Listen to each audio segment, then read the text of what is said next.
So, welcome to the Builder Investor podcast. This is Lottie. She's come and joined me today. We're going to talk through all things lettings and estate agencies, if that's a word. And basically, we'll have a bit of a chat and see where we get to and what Lottie's been getting up to and go from there. So, hi Lottie. Obviously, I know you. I've been working alongside you for pretty much the last year.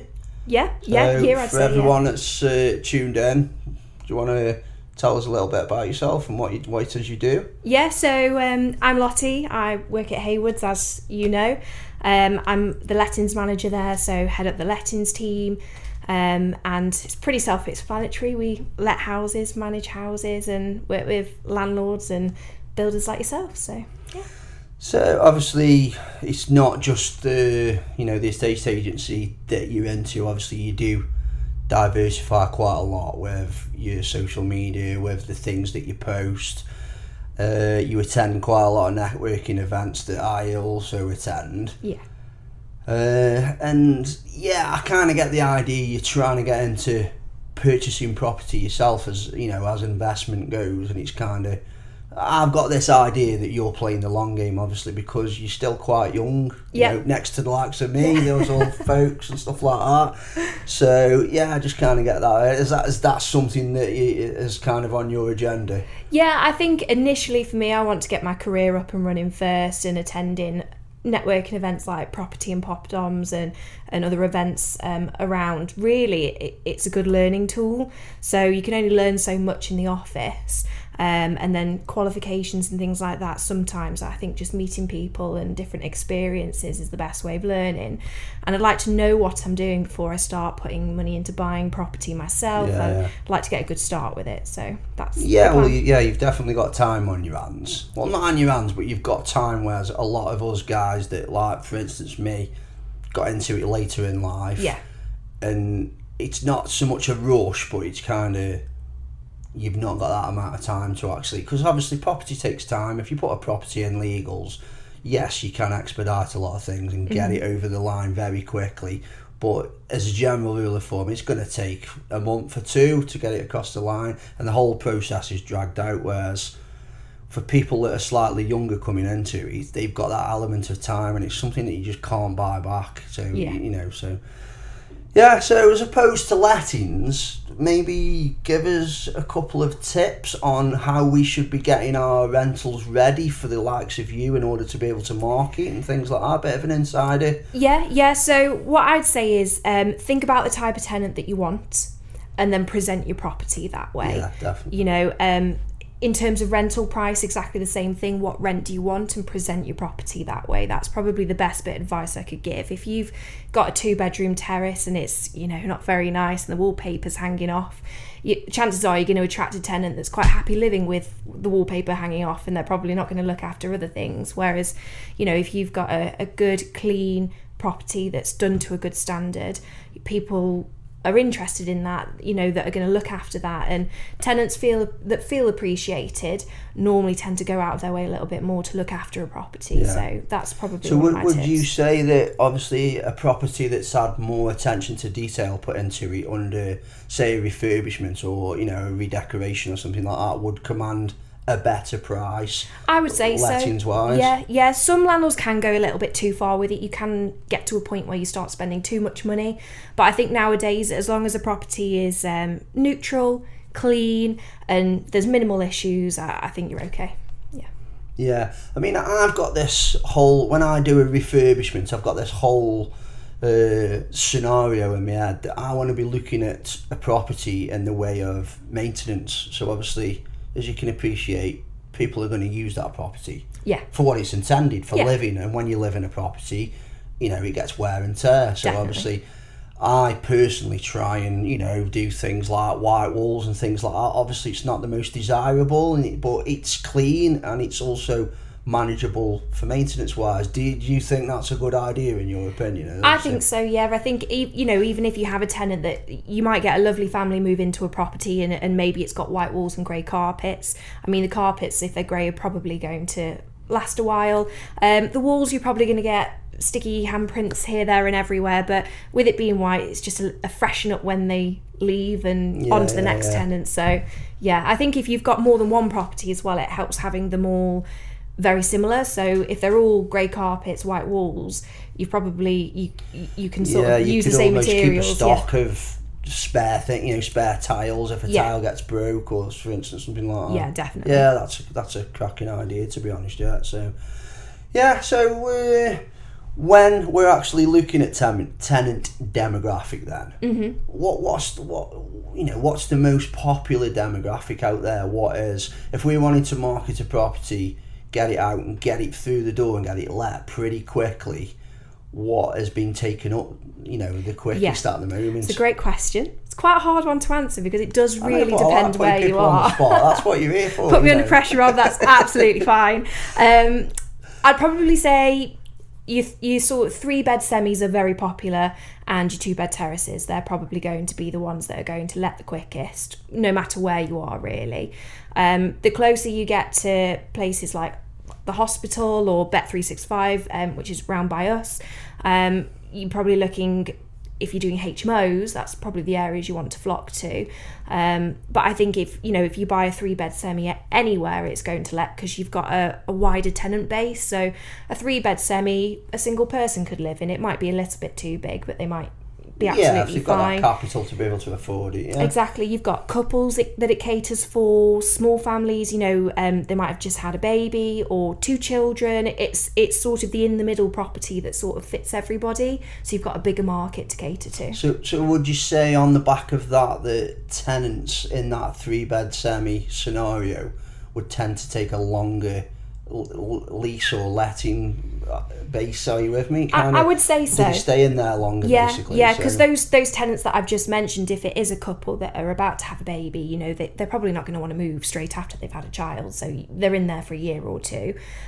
People with kids don't want to be moving every 6 months to a year, I so they'll if probably they've got stay, their kids in a school as well that's close to that property, it kind of ties them there almost, I suppose. Yeah, definitely. And the semis, people are looking for more sort of longer term homes, and if they can't buy, then renting a semi is the next best thing. So I think that they stay quite long. Yeah, definitely. And then kind of with HMOs, would you say, something I've noticed recently, perhaps over the last couple of years or so, that HMOs just seem to have gone up in standard massively? Yeah.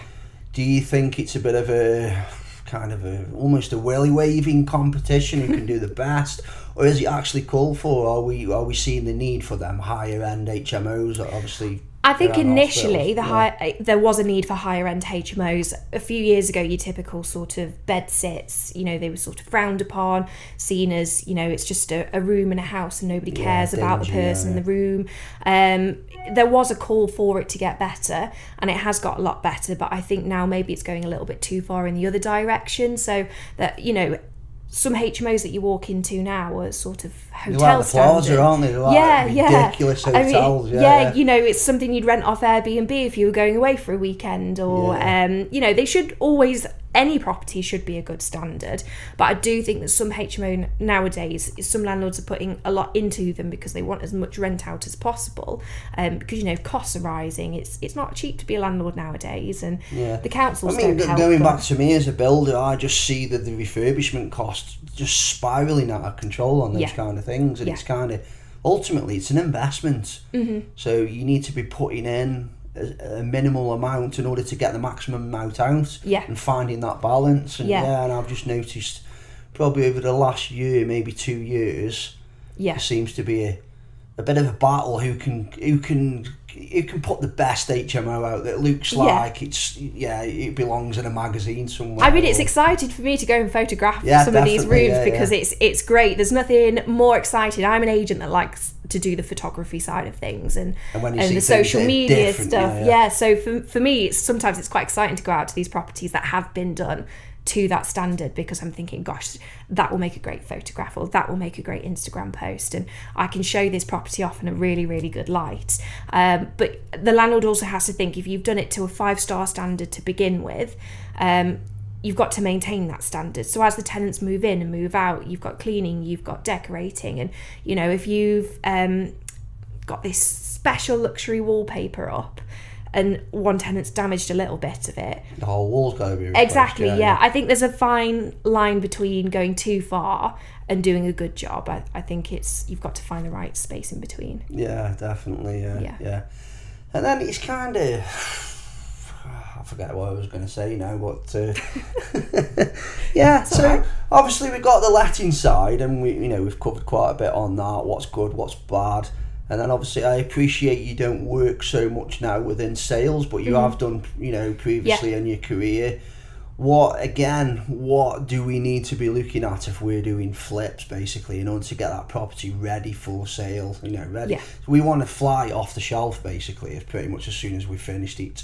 Yeah. As you know, as investors, we kind of sitting on bridging things like that, and we want stuff gone quickly. The quicker, the better. The less it costs us, the more we make. So yeah. Can you advise anywhere there on? I think again a similar thing is making sure that you don't go too far and spend too much money. You can put a really nice kitchen in and it photographed beautifully and it will draw people in, or you can put a luxury kitchen in and you'll still probably get the same amount of people through, but in terms of your costs, there's going to be a big difference. I think as well is making sure that it's actually ready to be marketed. We get a lot of people who do renovations, refurbs, flips, where they want the agent in before they've even finished to get it on the market. If you start taking people around and showing, the skirting boards aren't on yet, so the plaster's only halfway down. A lot of people have not got vision, have they, to see that finished element, I suppose. You want to market your property so that your viewers walk through the door and they already feel at home. That's the person that's going to buy your property, is the person that walks through the door and feels like it's going to be their home. I always say when I'm showing people around a property that they'll know within the first few minutes of being in a house if it's for them or not.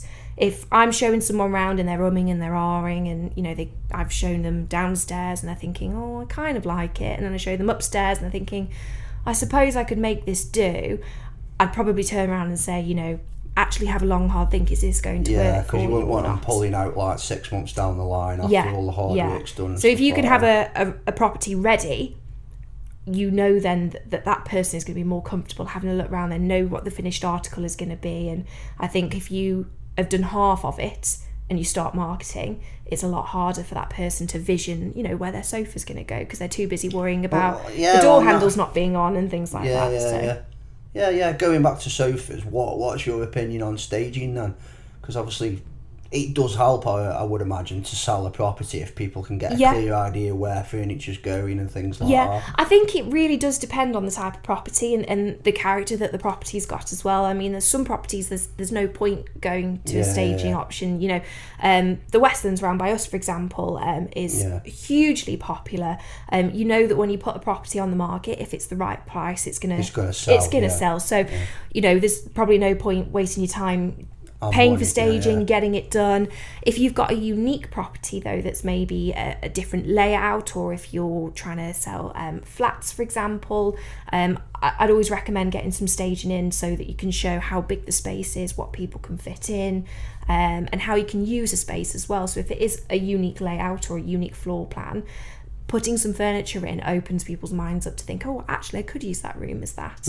Whereas if it was empty, some people's imagination only goes so far, so it's always a good idea. I suppose it goes back to what we first started talking about, and that's the actual customer, the end user, basically.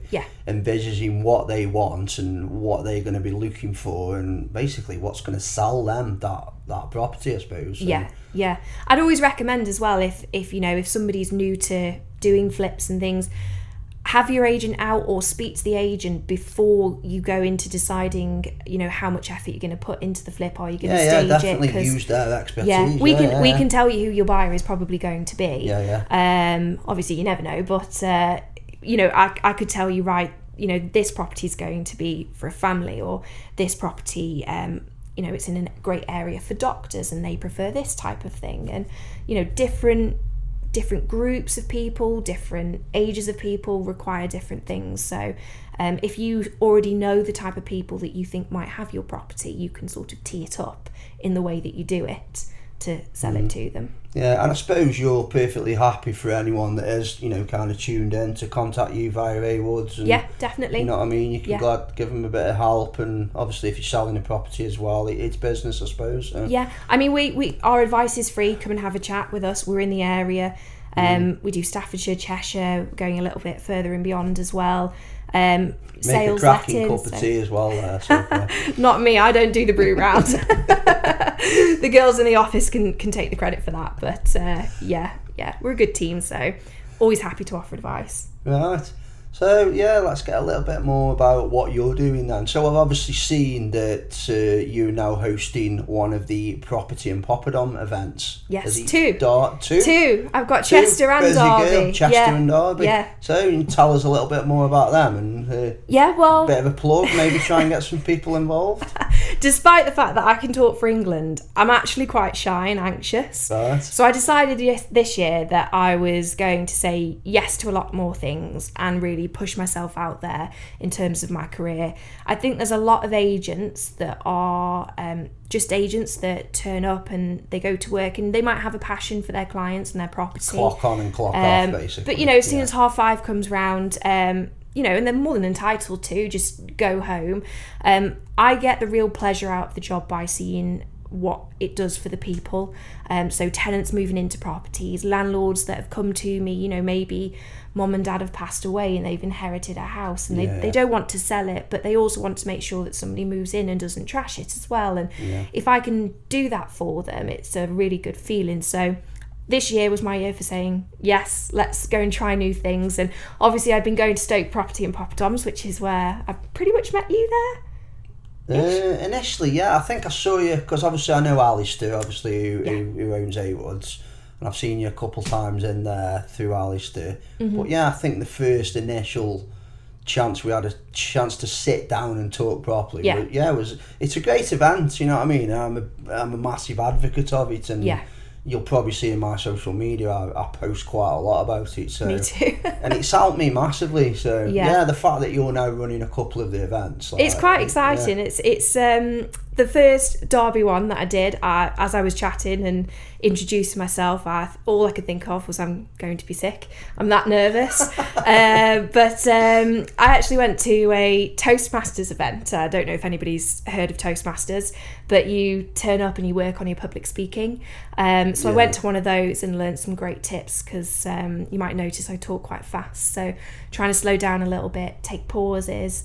And I was so busy focusing on that this month around that I didn't feel sick. So I made better progress. But it's a good space to get involved, and it's a relaxed networking event as well, which is what I think draws a lot of people in.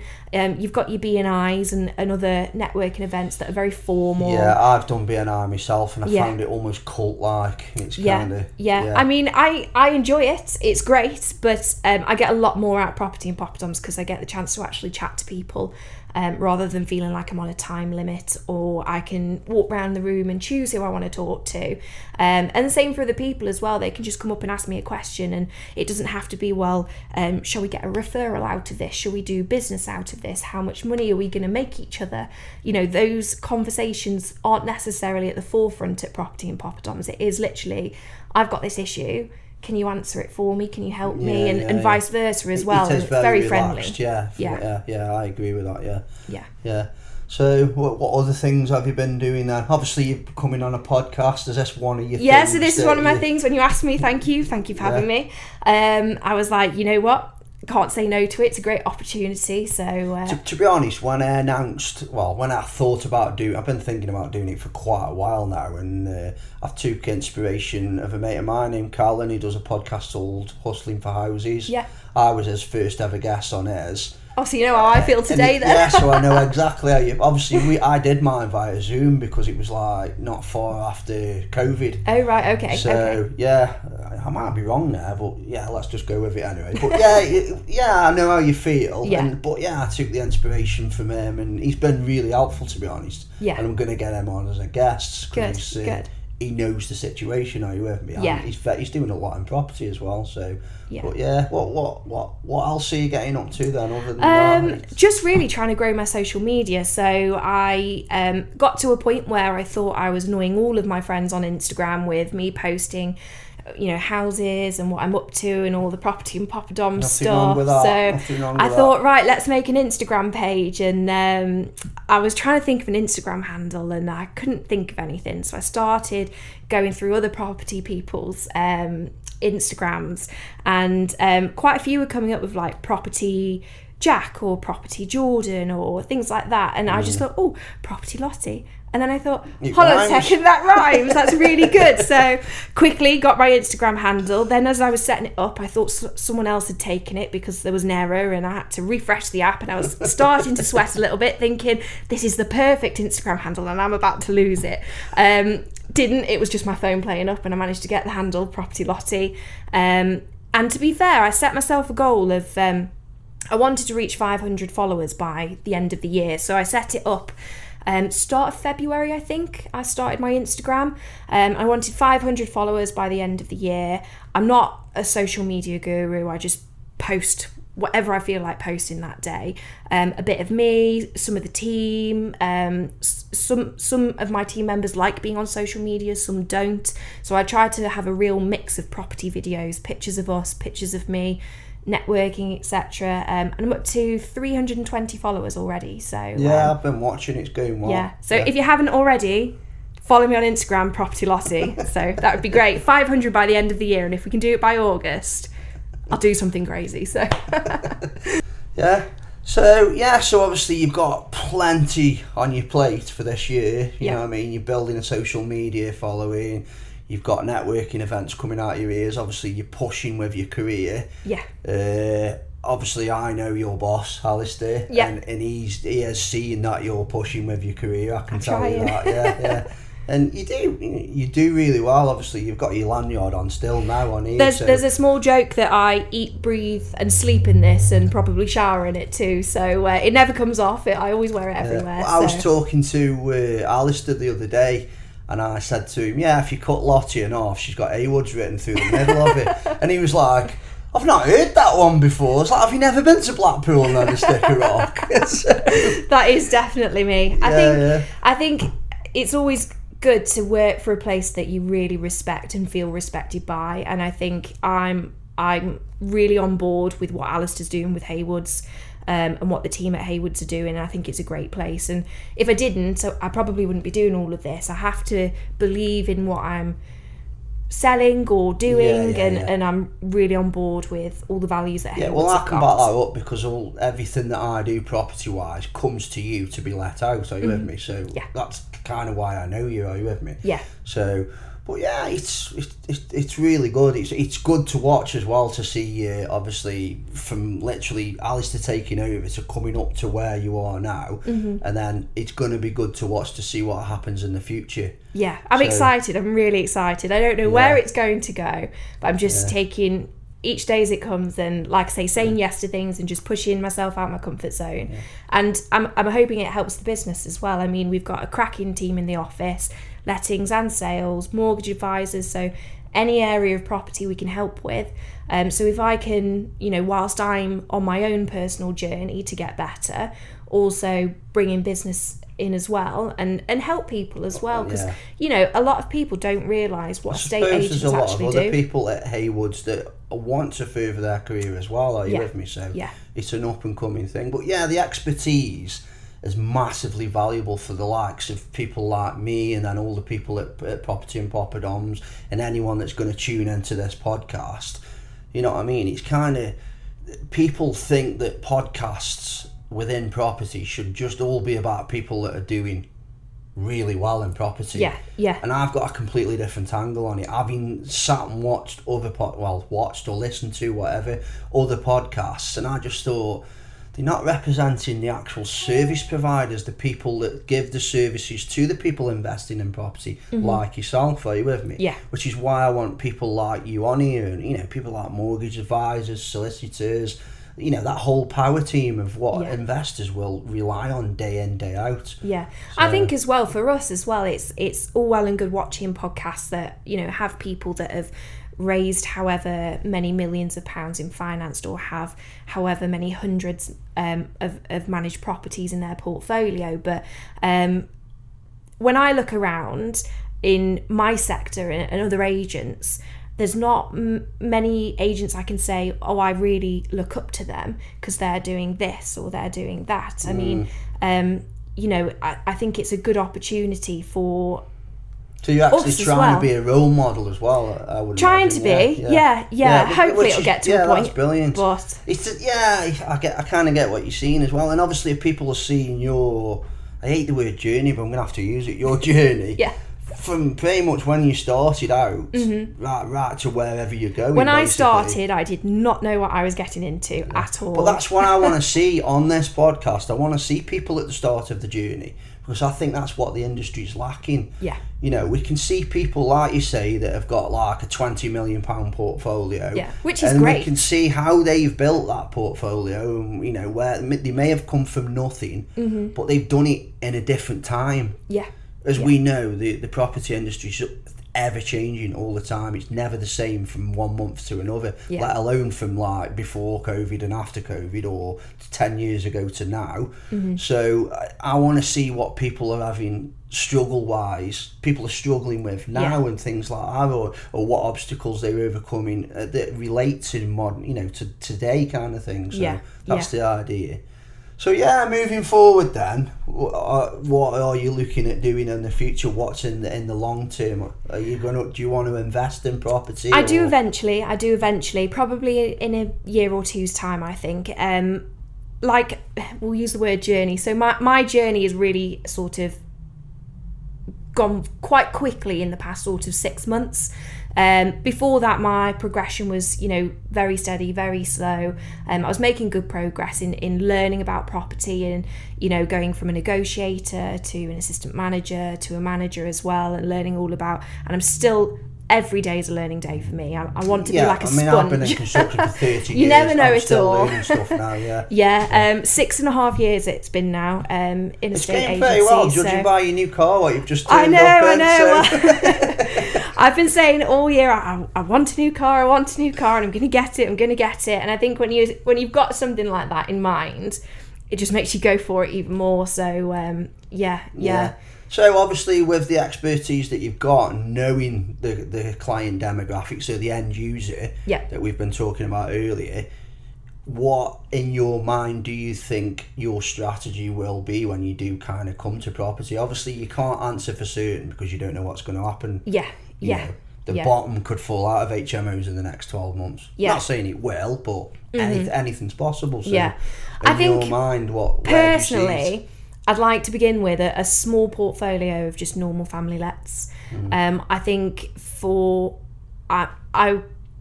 I'll stress about other people's houses. So that's what I always say to my new landlords that first time using Haywoods, let me do the stressing, let me doing the running around, let me come to you and say, I've got this issue, but this is how I'm going to solve it, so you don't have to worry about anything at all.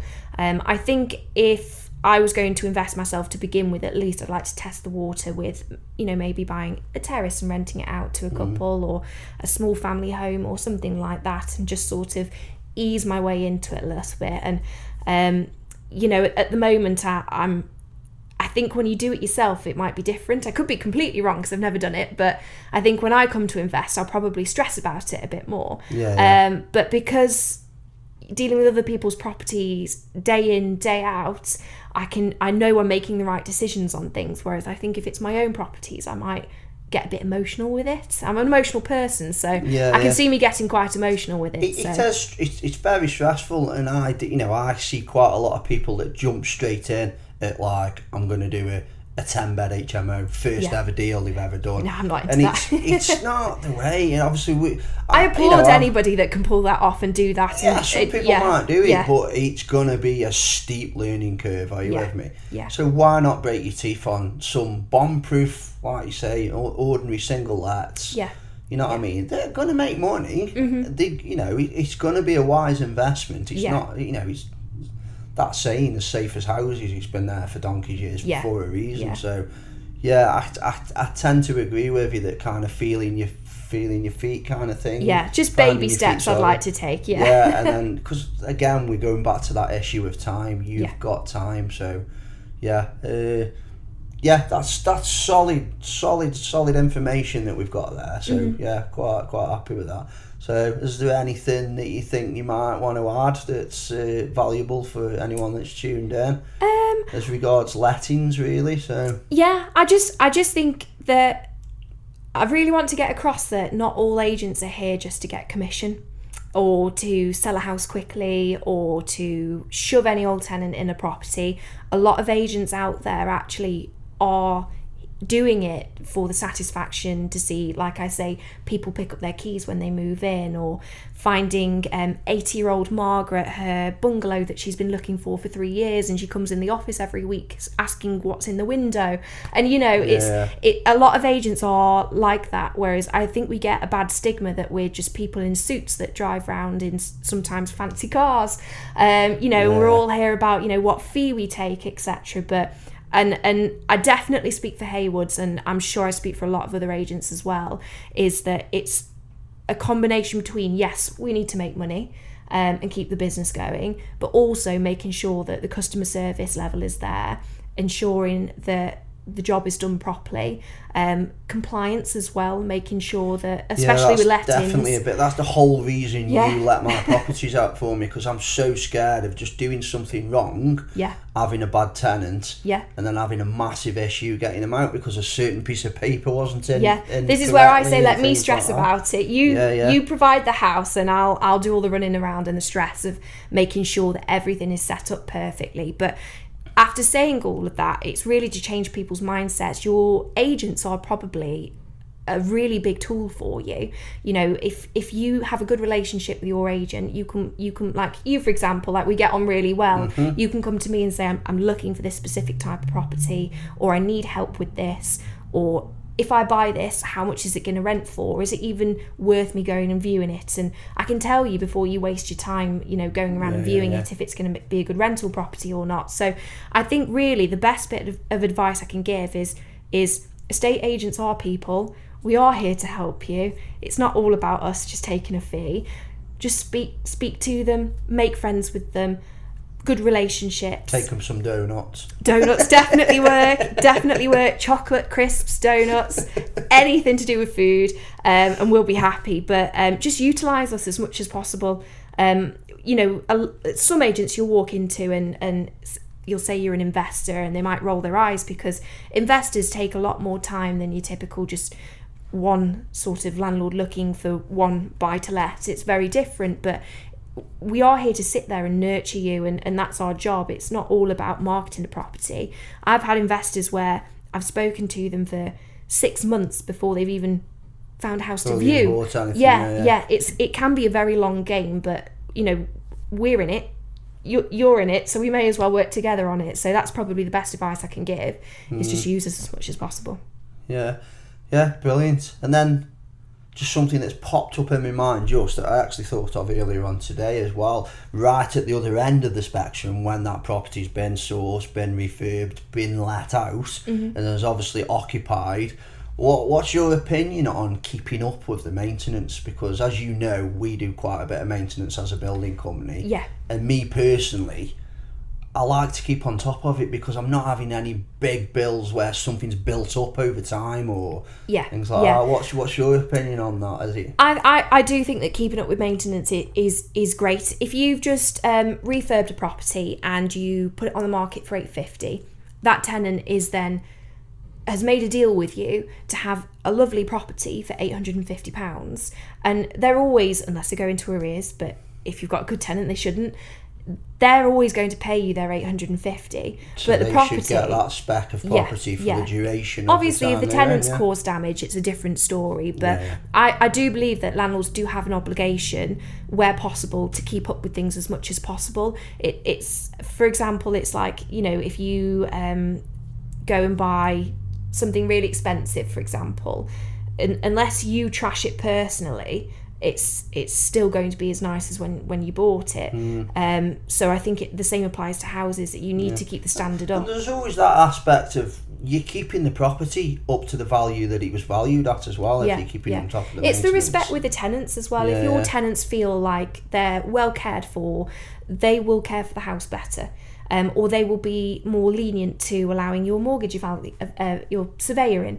If you're having it remortgaged or something like that and you need it revaluing, inspections, those tenants will think, well, Rob always comes and does anything that we ever ask when we report it, so therefore on the other foot we'll let them in whenever they need to inspect the property or you know, it works both Yeah, ways, yeah. and it is a relationship between agent, landlord and tenant as well. And it's the same with rent increases as well. This is something that has become more prominent recently, obviously with mortgage rates going up. Yeah, yeah. A lot of landlords for a very long time didn't put rents up because they had good long-term tenants and they didn't want to upset the apple cart. Obviously mortgages then shot up and everything became more expensive, and I had a lot of landlords coming to me going, oh my gosh, my costs have gone up by Massively. £300 and the rent stayed the same for however many years, and we've said previously to them, you know, you should think about a rent increase, and they've gone, no, I don't want to upset my tenants. Whereas if they'd have gradually, even if it's just by £25, £50 depending on the area, every year, so you can only do a rent increase once every 12 months. If you every year just keep it up, small increments, you stay in line with that as well. The tenant's not going to notice this as much neither, are they, if you do it in smaller increments? Well, they should expect it as well. If a property is well managed, it should be having regular rent increases yearly, obviously, and it has to be to market rate as well, so you can't go crazy with it. So if we have a property come up for a rent review and it's already at market rate, then we leave it well alone. If we need to top it up a little bit, and if the landlord's happy to, then we'll serve a rent increase notice. And that way, if you come to sell it as well and you try and sell it with a tenant in situ, you're getting the best possible rent and it's more attractive. So if you're trying to offload it to another landlord, for example, you know, if you want to release a couple out of your portfolio and you don't want the tenants to move out, you want to sell them with tenants in situ, you're then marketing a property with the best possible rental price. Whereas if you've kept... And possibly the best tenants as well, Yeah, if you've kept Brenda in your two-bed terrace who's still paying £350 a month because she's been there for 15 years... what landlord is going to buy Brenda in a two-bed terrace for 350? That she's going to be difficult to rehome because she's so used to paying such a little amount as well. Yeah. So it works that way as well. You know, if your tenants are keeping up to date with rental prices too, if they do need to move, you might have had wonderful tenants and they may have split up and they now need to move on, but because you've kept the rental price so low, when they come to looking at other houses now, they haven't budgeted for it or they're not used to paying it. So they've gone from paying £500 for a property that is now worth £850. And that's a huge increase for anybody. So that's probably a nugget for you as well. Yeah, some absolutely solid information. And I'm glad that I asked you on because... Thanks. Yeah, really good conversation, and I've taken away a few tips myself, and hopefully people that have tuned in will do also. Brilliant. Well, hopefully some of it's been of value, and thank you. I really appreciate you having me on as well. It's been really good. So if anyone wants to get in touch with Lottie for any reason at all, whether you want to take her up on services through Haywoods or you just want to make her an offer, how can people find you? Literally search me on Instagram, Property Lottie, search Haywoods into Google. All my details are on the website, or just pop in and have a brew. We are an estate agents where you can just walk in and have a chat, sit down with us. We've got very comfy sofas you can sit on. So, and I'll get one of the team to make a brew for you. So. Brilliant. Thanks for tuning in, guys, and catch you again. See you in a bit.